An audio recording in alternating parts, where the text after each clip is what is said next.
Jackie has just done what I've promised I'll never do.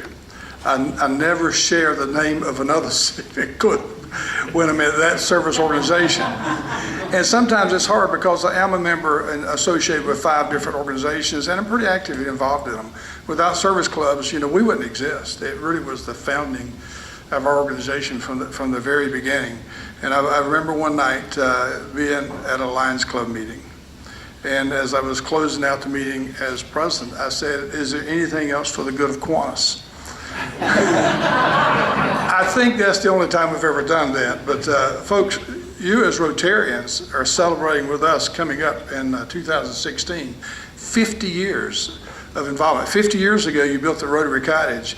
And since that time, literally thousands of children have been through our organization, otherwise on the street children who have had the opportunity to call Boys and Girls Homes their home. This club specifically for decades has been a tremendous supporter.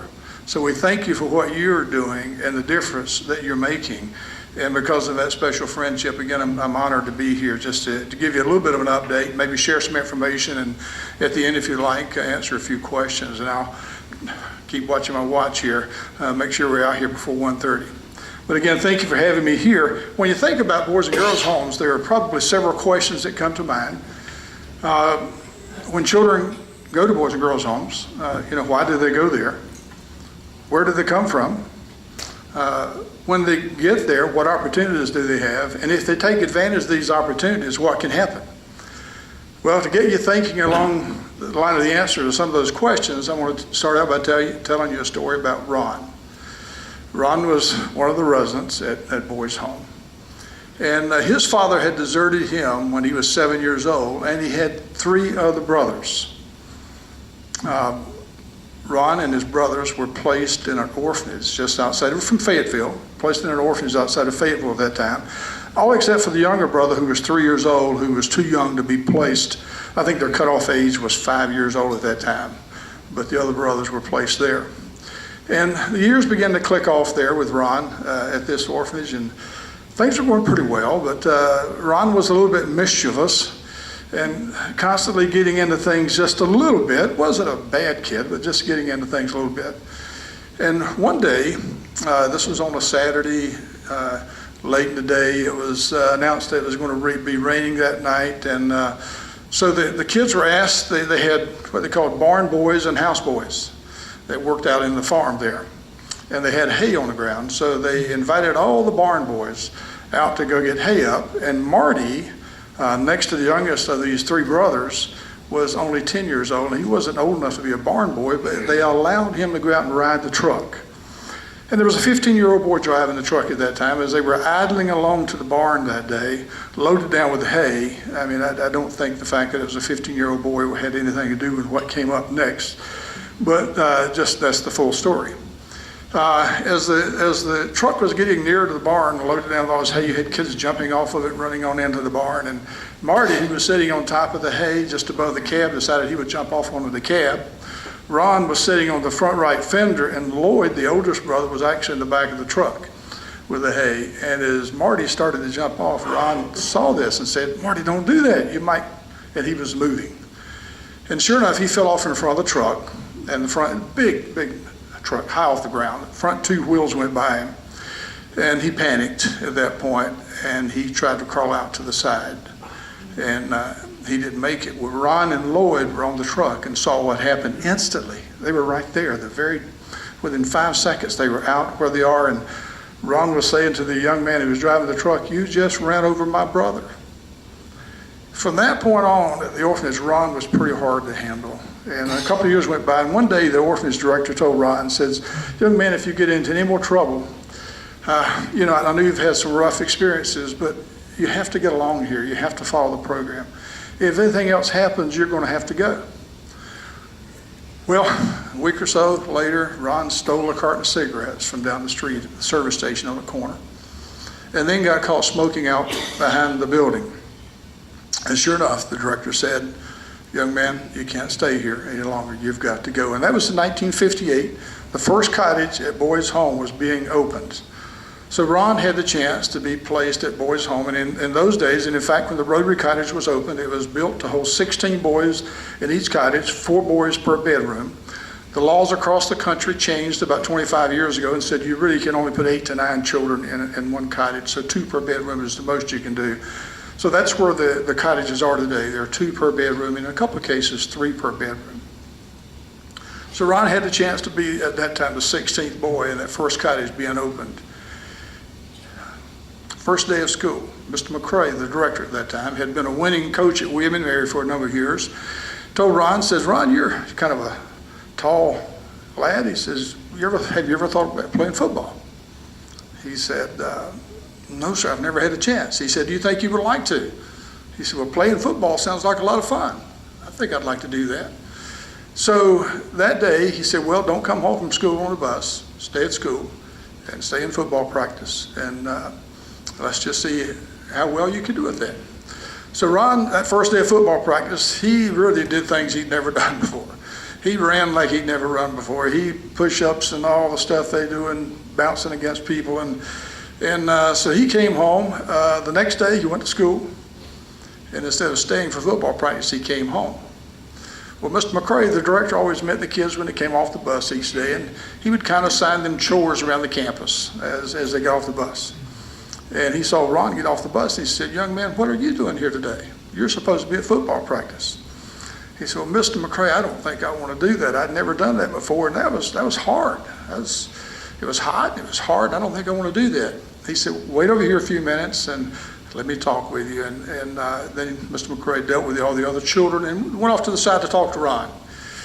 And he gave him the old coach's, speech, winners don't quit and quitters don't win, and convinced Ron to go back. And Ron found out he did have a lot of natural athletic ability. He starred in over the next years as he went through high school in baseball and basketball, and played 8-man football where he broke all the records in that little school there, Hallsboro High School. And those records, a lot of them still stand. And in fact, when he graduated from high school, he earned a full ride scholarship to the University of North Carolina. So he went to Chapel Hill. Ron did real well. Now he did not do starting quarterback there. That's what he was in high school. It was during the days of Danny Talbert. For those of you who followed, for those of you in Raleigh who followed Chapel Hill a little bit, Danny Talbert was the quarterback in those days and did a great job. So Ron was there to back him up or support, and redshirt part of the time. But the main thing was he got a wonderful college education and has been a great entrepreneur over the years.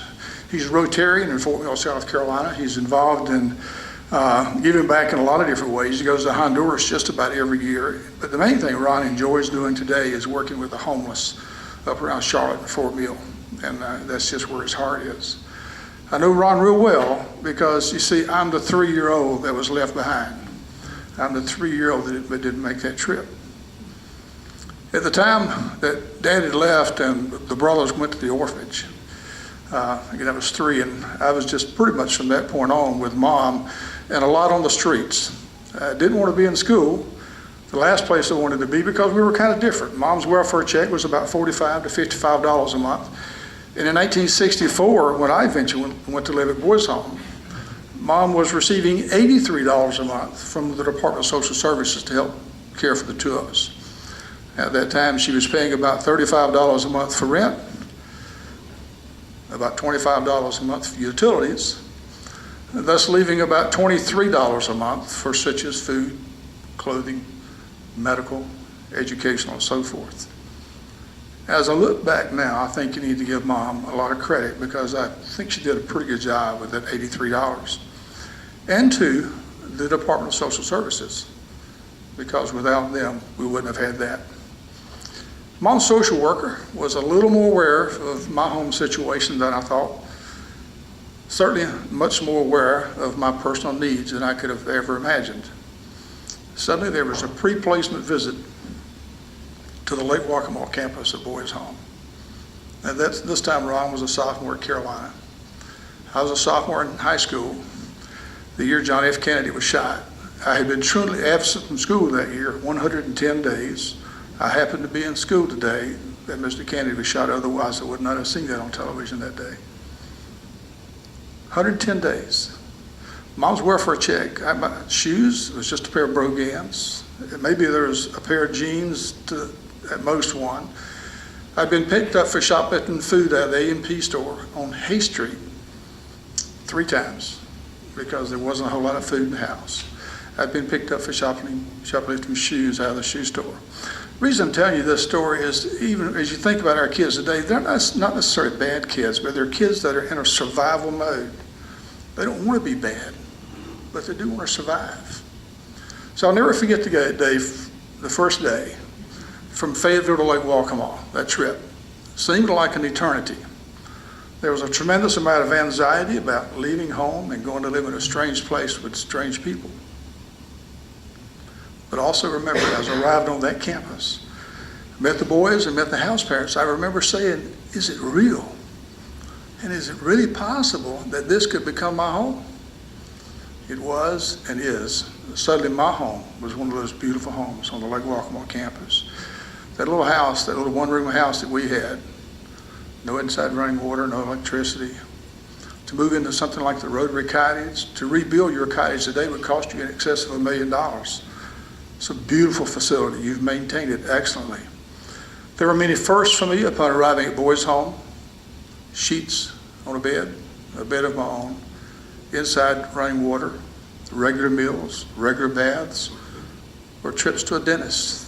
These were all obvious physical changes. There were other changes. Suddenly, there was new goals. I was in a mandatory study hall 5 nights a week where there was a tutor provided to help me catch up, because I was no doubt far behind. The staff at Boys Home told Gary that he could be first class no matter what he'd been before. And somehow those people in that place made me want to be first class, and was without a doubt the eventual influence in my graduation from Hallsborough High School, where my brother went to school, in Southeast Community College, 18 miles away, where I had to learn how to study, had to learn how to read, had to learn how to do math. I had no foundation in education. But I did that, and actually when I finished Southeastern, at a level I was very proud, and then off to East Carolina, where I majored in social work and juvenile corrections. Now, I don't tell you that story to say, look at me and look at what I've done. That's really a story about Boys Home. It's a story about Rotary. It's a story about all the civic clubs that help support us and really help to make futures brighter for children. That's really what it's all about. So I'm just happy to share that part of that a little bit with you. And I want to bring you back to the campus now. First of all, I'd like to reflect on our campus today and say we've been around since 1954, and the need is not as great anymore as it used to be. Let's see what else we can do with the campuses. What else can we do with the great Rotary cottages and the other cottages that we have on our campus? Unfortunately, the need is greater than ever. According to the U.S. Children's Defense Fund studies, there are over 16 million children in this country living in poverty right now. It's estimated that it costs you and I as taxpayers about $500 billion each year in lost productivity, poor health, and increased crime. Every 18 minutes, a child is abused or neglected. Somewhere near 5 children die every day because of abuse and neglect. 1 to 1.5 million children run away from home every year. Every 18 seconds, a child is arrested. In North Carolina last year, 44,700 children were arrested and 91 children were killed by firearms. One of the most shocking statistics, and if you haven't heard me say it, you may not have heard this, because it doesn't sound like this would be something that would take place in our wonderful country. We have the best country in the world. But I think it makes the point that there's a need.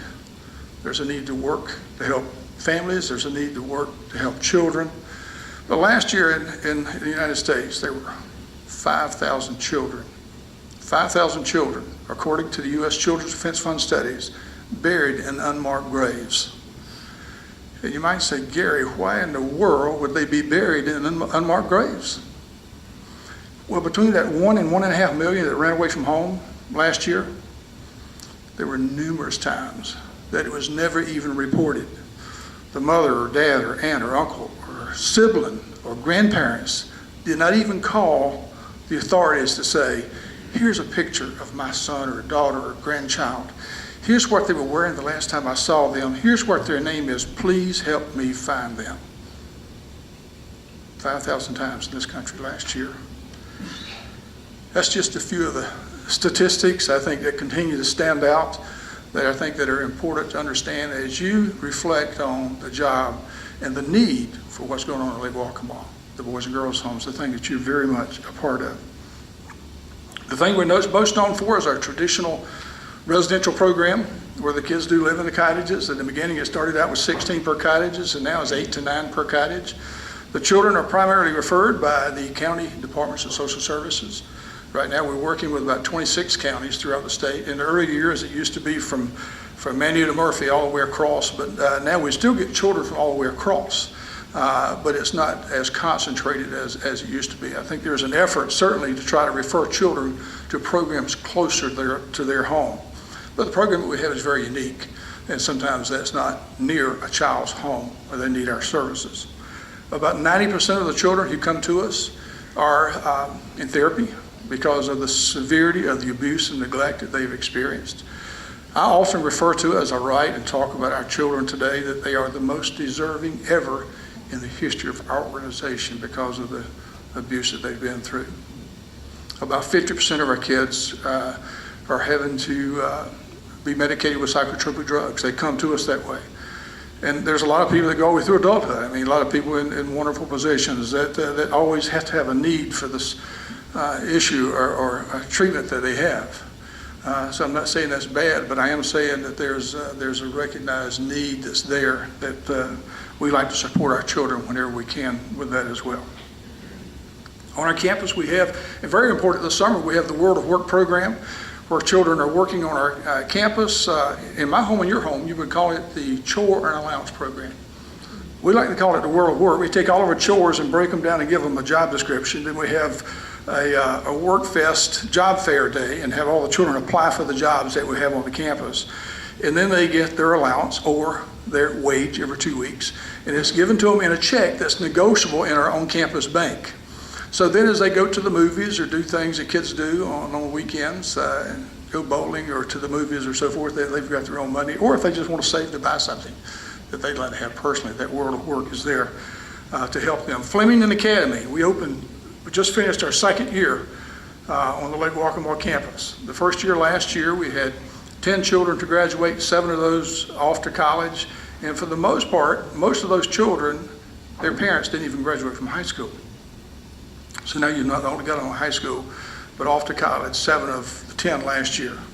We also received a commendation from the state last year to have 100% graduation rate. Every child that started in our school last year finished our school. This immediate past year, that just finished up here a couple of weeks ago, we had 9 children to graduate, and 5 of those are going off to college. It's a very specialized school. The children who come to us are 2 and 3 years behind, sometimes even 4 years behind. So we have about a 1 to 10 or 1 to 12 ratio.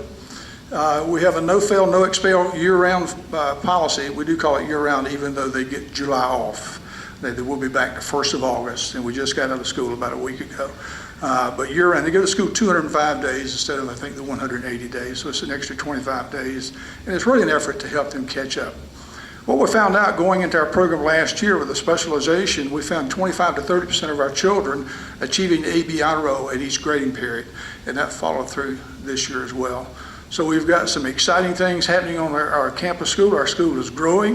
In fact, we're going to build a middle school on the campus, probably hope to break ground in the next 4 to 5 weeks. We've outgrown the school on the campus, which runs 6th through 12th grade, and we're getting too many kids in a tight area all the way through high school. So hopefully by October, November, we'll be opening a middle school on the campus. We'll keep you informed on what's going there. A special program on the campus that we're glad to be a part of. It's hard to say we're excited to be a part of because it's not exciting to know that there's that need. Every minute of the day right now, there's a baby being born to a teen mom. 1,247 a day times 365, just under 500,000 babies a year are being born to a teen mom. We opened up 2 years ago the Lake, L-A-K-E, Lake House, loving and knowledgeable environment, teaching independent skills, vocational skills, motherhood, bonding with the baby. Our goal is to have these young mothers leave with their child at the end of their period and hopefully near 18 years old and not have to go knock on the doors of the Department of Social Services. One of the young ladies who was placed in our program when it first opened 2 years ago, Susie, Wake County, beautiful girl. Oh my goodness, she came to us. Susie must have been at that time about 6.5 or 7 months pregnant, beaten bad, a lot of domestic violence in the family with the boyfriend. Her eyes were practically closed. She is amazing how she just blossomed over the next 1.5 to 2 years in our program. She got her CNA 1 or CNA 2. She began to work for the local Bojangles in Whiteville, North Carolina. She transferred back to Wake County about 6 or 8 months ago. Now she's a manager for one of your Bojangles right here in Raleigh, and she wants to continue on till she gets her RN. And she's not getting any kind of public assistance. Susie is doing an amazing job. So that really is a goal for each of these programs. Coming out of the Teen Mom program. We're converting another cottage to a Teen Mom program because of that great demand by September. Because of, sadly to say, the great need that's there. The great need that's there. In addition to the residential programs on the campus, we have foster care. We're right now into about 23 counties. We have 128 foster homes and 150, maybe 155 children in foster care. That's family foster care and therapeutic foster care, 2 different levels. The therapeutic foster care is a high level of training of the parents to work with children who have some real special needs and need some very specialized attention in their programs. Adoption, we adopted out about 38 children this past year. We have an adoption program that's networked with our foster care program. We require someone to foster for at least 6 months before they can even apply to adopt a child. We don't like to see a child go through another revolving door. That happens enough. Again, with us in our population today, the average revolving door placement a child has been with our current population is probably 12 to 15 placements. So they have been through one disappointment after another. As you think about what Rotarians do, I'm sure there are lots of questions that you define to people and what a Rotarian is. You've got the 4-way test and you've got all these great things that you've talked about today, but I think also that Rotarians practice the Ubuntu philosophy. Does anybody know what the Ubuntu philosophy is?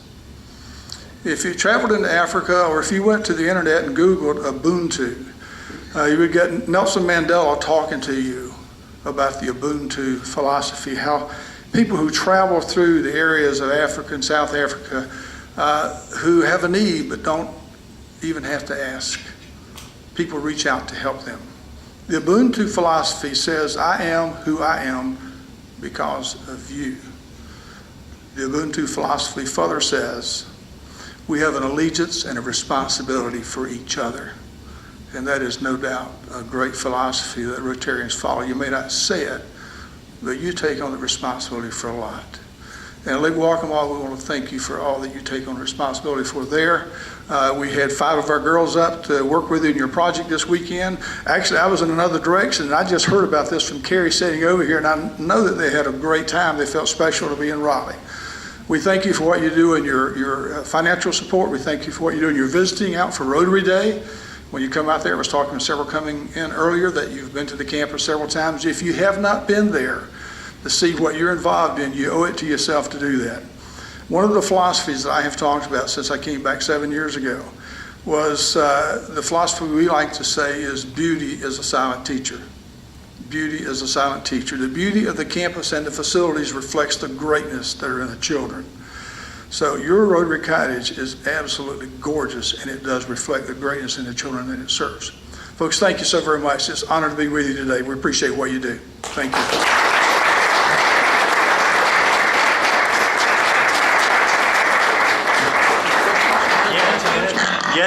We have a few minutes for questions. Any questions from the audience? By the way, these guys are empowered by you, but what a great program that you got going down there. Thank you. Fantastic. Thank you. Yes, sir. Yeah. Two interrelated questions. What is your capacity for residential? How do you manage that? We're certainly seeing supply, but the demand is greater than supply. the supply is greater than we can serve. It really is.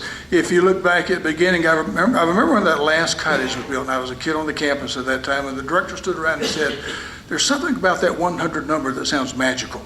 So his the first 5 cottages were built to hold 16 inch, which gave 80.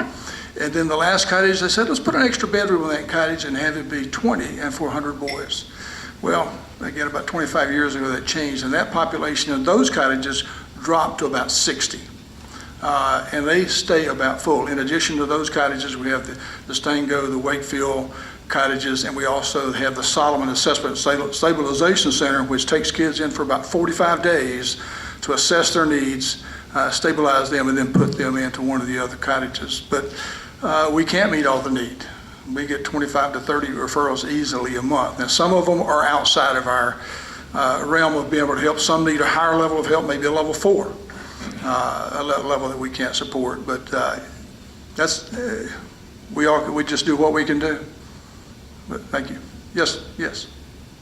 Wasn't there something, don't you offer the kids that want to go to college, isn't there some assistance for them? You didn't mention anything about that. I thought I had talked. We do have. Matter of fact, with the support of friends, if a college student will let us, we will help them graduate from college debt-free. I say that in love and appreciation for it. One student we have in college right now, she's carrying a 3.9, will graduate next year. She's going to stay right on and get her master's, and bless her heart, she's already bought a car. She didn't need to borrow money, but she's borrowed money anyway. So she stepped on out there, but yes, sir, we have scholarships that are available. Rotary scholarships are given out. There are several Rotary scholarships that are given out in this district to our children, and that really helps them get into college. 2 were given out. We had 2 children to visit over near Cary, over in David Weiss and Charlie Hatch and Owen Robinson's club area here a couple weeks ago, and 2 scholarships were given out. But yes, sir, if they want to go to college, we will help them find a scholarship. What are the sources of your funding? About 55% of our support comes from money that follows the children. When I went to Boys and Girls Homes, Mom was receiving $83 a month. When I went there, the home started getting that money. 45% of our money we raise through individuals, corporations, foundations, knocking on doors, sending out letters, running every little project. I was just talking a minute ago about the 2 or 3 golf tournaments that we're involved in. But about 45% comes through private funding. Yes? Is the school only open to the residents of the cottages? Good question. No, it's a charter school. We have carved out beds, but it's a special needs charter school. We have carved out enough placements for our kids each year. Then after that, we do a lottery and take in kids beyond what is needed for our campus. And we did, this past year, had 35 kids from the larger community, from the greater community. Folks, again, thank you so very much. We appreciate you. Thank you.